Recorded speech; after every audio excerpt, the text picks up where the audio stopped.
মেহেদি উৎসবের বার্তা একটাই, সেটা হচ্ছে আগামী বাংলাদেশ, তরুণদের বাংলাদেশ। এই নির্বাচনটাকে আমরা ঈদ হিসাবে নিচ্ছি, আনন্দ হিসাবে নিচ্ছি।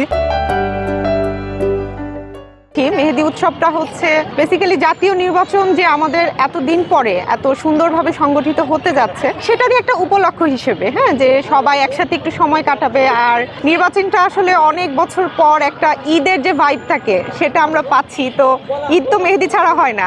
মানে নির্বাচন উপলক্ষে সামনে যে 12 তারিখ জাতীয় সংসদ নির্বাচন আছে, সেই নির্বাচন উপলক্ষে শিক্ষার্থীরা নিজ উদ্যোগে হাতে মেহেদি দিচ্ছে, তাদের রং মেহেদির রঙে রাঙ্গায়িত করছে। উৎসব মুখর পরিবেশ প্লাস হচ্ছে অনেকদিন পরে এরকম একটা ভাইব, যার যেটা পছন্দের প্রতীক, কেউ হাতে দাড়িপাল্লা, কেউ ধানের শীষ, এগুলাই নর্মালি। এই নির্বাচনটাকে আমরা ঈদ হিসাবে নিচ্ছি, আনন্দ হিসাবে নিচ্ছি। তো সেটাকে কেন্দ্র করে আমরা মেহেদি উৎসবের আয়োজন করেছি।